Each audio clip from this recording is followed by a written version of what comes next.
You're 67 or 72 or 59 and already feeling it. You look in the mirror and wonder, who is that? Not because you've aged. You've made peace with the wrinkles mostly, the grey hair, the way gravity has had its say. But because you're not sure you ever knew the person underneath them. You've been a good employee, a good spouse, a good parent. You've done what you were supposed to do. You checked all the boxes. You showed up.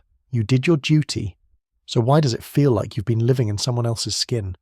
Why do you wake up at 3 a.m., not for the bathroom this time, but because something in your chest is asking a question you've been avoiding for 40 years?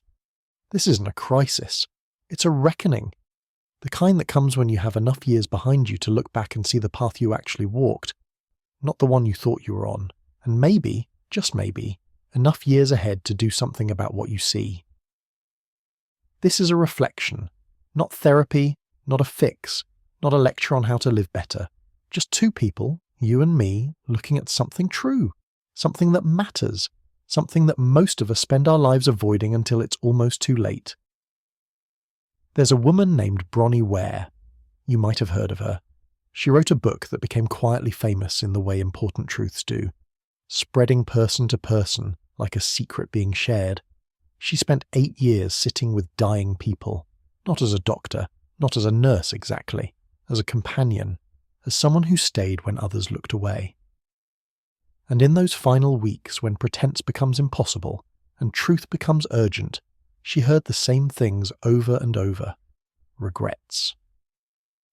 Not about money or success or fame, but about life itself, about how it was lived, about who showed up to live it. And one regret rose above all the others, the most common one, the one that echoed in room after room, year after year. And I suspect, if you're honest with yourself, you already know what it is, because somewhere in your chest at 67 or 72 or 59, it's been knocking. Let's name it together. The first regret, the most common regret, the one that Bronnie Ware heard more than any other. I wish I'd lived a life true to myself, not the life others expected of me. That's it. That's what they said when pretense fell away. Not, I wish I'd been richer. Not, I wish I'd been more successful. Not, I wish I'd been thinner or more attractive. Not even, I wish I'd travelled more or bought that dream house. But this, I wish I'd lived my life, the life that was true to who I actually was. Not who my parents needed me to be, not who my spouse expected, not who my children required, not who society approved of, just me. Now here's what makes this regret remarkable. It's not just the most common, it's the umbrella. All the other regrets, and we'll talk about those in the coming weeks, they all branch from this one root. I wish I hadn't worked so hard. I wish I'd stayed in touch with my friends. I wish I'd expressed my feelings. I wish I'd allowed myself to be happier. If you're not living your own life, how can you work at the right things? How can you maintain friendships that actually matter?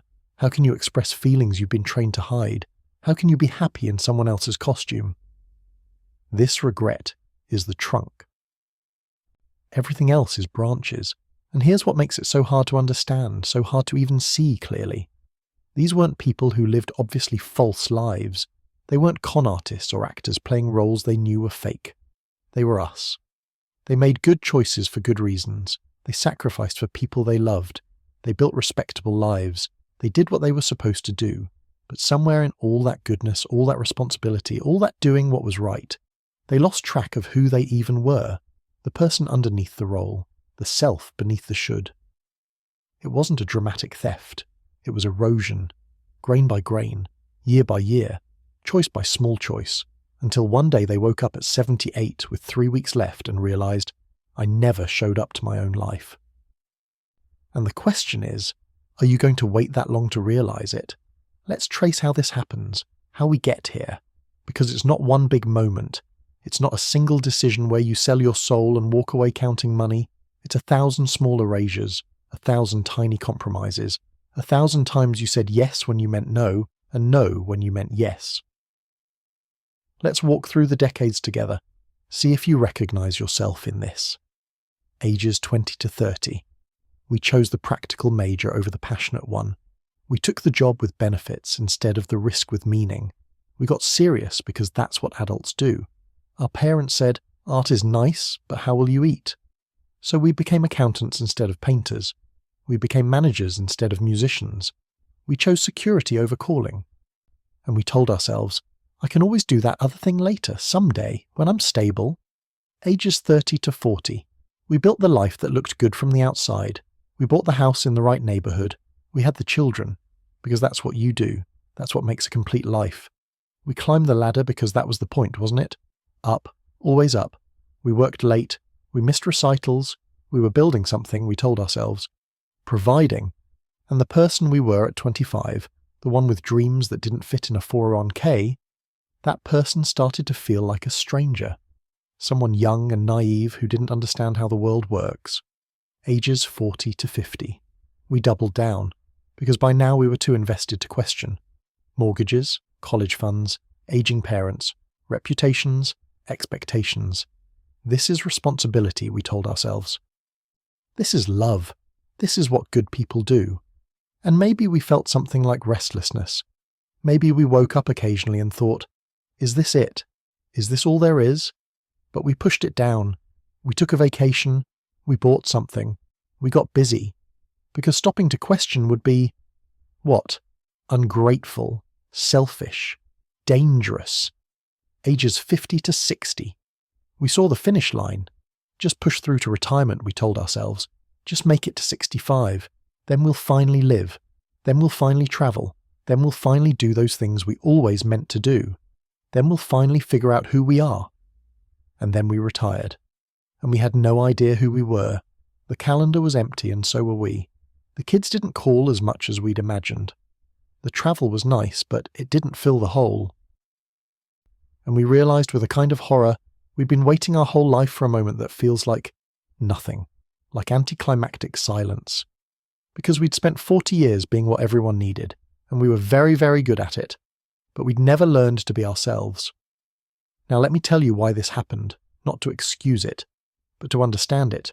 We're the generation raised by people who survived the Depression and war. We learned that sacrifice was virtue, that duty was love, that self-denial was strength, that complaining was weakness, that I want was the language of spoiled children. We learned different scripts depending on our gender, but both scripts required disappearing. If you were a woman, you learned. Be accommodating. Be small. Be everyone's comfort and no one's burden. Swallow your opinions. Smile through pain. Make everyone else feel good about themselves, even if you have to hollow yourself out to do it. Your needs come last, if they come at all. If you were a man, you learned. Be the provider. Be the rock. Be stoic.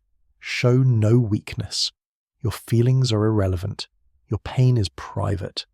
Be the foundation everyone stands on, even if you're crumbling underneath. Your dreams are selfish. Your job is duty. And the unspoken rules we all learned? Dreams are for children. Wanting is selfish. Your needs come last. Good people disappear into service. Asking for what you want is demanding. Sacrifice is love. And we were good people, so we disappeared. Let me name what we buried along the way. See if you recognize your own losses here. The creative self. You wanted to write. You wrote reports instead. You wanted to paint. You painted the living room. The adventurous self. You wanted to travel to strange places. You took sensible vacations to the same beach town for 20 years. The curious self. You had big questions about life, meaning God, existence. You accepted the answers you were given and stopped asking. The sensual self. You had desires that didn't fit the script. You performed the obligations and buried the wanting. The wild self. You wanted to dance. You learned to sit still. You wanted to sing loud. You learned to whisper. The honest self. You had opinions that would upset people. You kept the peace instead. You had truths that needed speaking. You swallowed them for 40 years. Each one alone, survivable. All of them together, suffocating. Until one day you wake up at 67, and you can't quite catch your breath. And you realize you've been holding it for 40 years. So here's where we are. Here's why this conversation matters now in a way it didn't at 40. If you're 67, statistically speaking, you might have 12 to 15 years. If you're 72, maybe 8 to 12. If you're 59, perhaps 20 to 25. Now, I'm not trying to frighten you. You already know this. You think about it at 3 a.m. You do the math when you read obituaries. You count backward from your parents' ages. I'm trying to frame the question properly. Because from those years, whatever number you're looking at, you have to subtract years of declining health. Statistically, 3 to 5 years in your 70s and 80s where your body becomes the main plot of your life. Years of caregiving responsibilities for a spouse, a sibling, an old friend. 2 to 4 years where someone else's needs become primary. Years of physical limitation when you can't do what you once could, when energy becomes precious currency. 2 to 3 years. What you're looking at, what we're all looking at if we're honest, is maybe 5 to 10 good years. Maybe fewer, maybe more. We don't know. But we know it's not unlimited anymore. We know that someday has an expiration date. So the question becomes urgent now in a way it wasn't at 40. In the time that remains, whose life am I going to live? Not, what will I accomplish? Not, what legacy will I leave? Not, what will people say at my funeral? But, who will I be? Will I keep performing? Or will I finally show up as myself? And here's the terrifying thing. The thing that wakes you up at 3 a.m., you might not know anymore. You might have been someone else for so long that the authentic self has become a stranger, a ghost, a rumour. Who were you before you learned to hide? What did you want before you learned that wanting was selfish? Who were you at 19 before the world taught you who you should be? Can you even remember? And this is why this regret hurts differently at 60 than it would have at 30. At 30, you can still tell yourself there's time. You can course correct. You can start over. At 67, you can't. There's a specific pain that comes with aging and this realization. Irreversibility. You can't go back and raise your children differently. You can't redo your marriage. You can't unchoose the career path. Urgency. The pressure of limited time intensifies everything. Every day you spend pretending feels like theft now. Invisibility. Society has stopped caring who you really are. You've become wallpaper, which means coming out from behind the role carries no audience. No one's even watching anymore. Exhaustion. You're too tired to rebuild everything. Too tired to blow it all up and start over, but also too alive to just surrender and coast to the end. So what you're experiencing isn't just regret for what you didn't do. It's grief. Grief for who you didn't get to be. And that person, the real one, the true one, is still in there, knocking, asking, pleading, maybe. Can I come out now? Is it safe? Is there any time left? And the answer is yes, but not unlimited time. Not the sprawling decades you thought you had at 30, but some time. Which brings us to the hardest question. What do you do with that? Now, I could tell you, just start being authentic. I could say, it's never too late. I could offer you a list, 5 steps to finding your true self. But that would be insulting to your intelligence and dishonest about reality. Because you can't just flip a switch at 67 and become someone new. You have real constraints, real responsibilities, real limitations. Let me name them, because pretending they don't exist doesn't help anyone. Financial constraints. You're on fixed income, social security, maybe a pension if you're lucky. Reinvention costs money. Risk costs money. Following your authentic path might mean sacrificing security you can't afford to lose. Relational constraints. People depend on the person you've been for 40 years. Your spouse married someone. Your children have a parent they know. Your friends have a dynamic they're comfortable with. Changing disrupts all of that. Physical constraints. Your body won't cooperate with all your dreams. If you wanted to climb mountains, that ship has sailed. If you wanted to dance professionally, your knees have opinions about that. Social constraints. Being selfish at 70 carries judgment. Our culture doesn't make space for elders to suddenly prioritize themselves. You'll be called difficult, self-centered, having a late-life crisis, practical constraints. You have responsibilities, real ones, grandchildren, aging parents maybe, a spouse who needs you, a home that requires maintenance. These aren't optional. Internal constraints. A lifetime of conditioning doesn't just dissolve because you read a book or watch a video. The voice that says, be quiet, don't make waves, put others first. That voice has been running the show for 60 years. It's not going to shut up easily. So what do you do when being true to yourself feels impossible? when authentic living seems like a luxury you can't afford, when finding yourself at 67 feels absurd. Maybe the question isn't, how do I become someone new? Maybe it's, how do I recover who I was before I learned to hide? Not dramatic rebirth, but gentle excavation. Archaeology, not construction. Brushing away the accumulated dust to see what's still there underneath. Because here's what I've come to believe. The dying didn't regret failing to become someone extraordinary. They regretted never trying to be ordinarily themselves. So let me offer you something different than a system. Let me offer you permission to be small about this. Not, leave everything and start over. But, find 1 hour a week that's truly yours. Not, blow up your marriage of 40 years. But, say one true thing to your spouse. One thing you've been swallowing. Not, quit everything and pursue your passion. But, give your passion 20 minutes a day. Paint at the kitchen table. Right before anyone wakes. Sing in your car. Not, become someone extraordinary. But, stop performing ordinariness. Stop pretending to like things you don't. Stop going to events that drain you just because that's what you do. Small truths. That's where authentic life hides. In the small truths we're too scared to live. The dying didn't regret failing to climb Everest. They regretted never saying I'd rather stay home tonight. They regretted never admitting I don't actually like golf.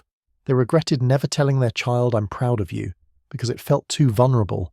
They regretted never wearing the colour they loved because someone once said it didn't suit them. Maybe being true to yourself at 67 isn't about becoming someone new. Maybe it's about releasing the performance, one small truth at a time. Bronnie Ware noticed something in those final weeks with her patients. Something that happened when people finally gave themselves permission. Even in their final weeks. Even when it seemed too late.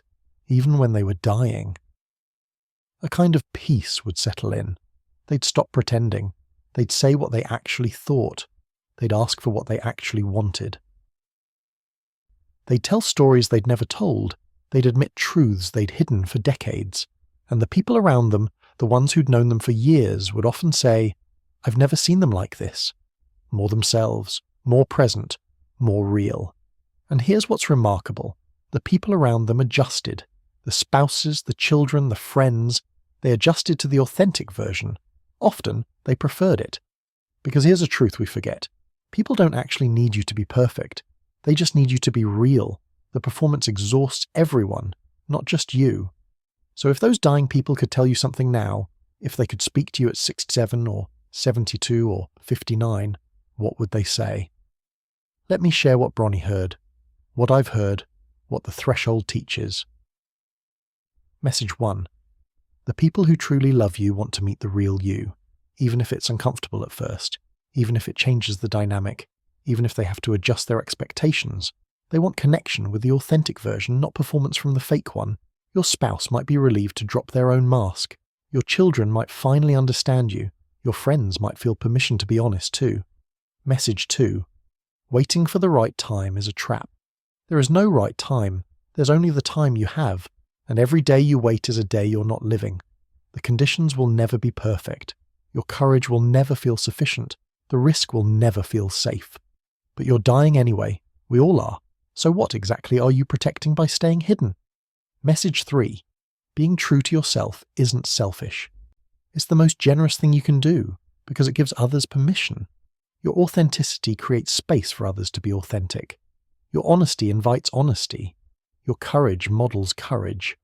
When you finally say, I don't want to do that anymore, someone else breathes easier. When you finally admit I'm lonely, someone else feels less alone. When you finally show your real self, flawed and uncertain and imperfect, everyone else can rest. Message 4.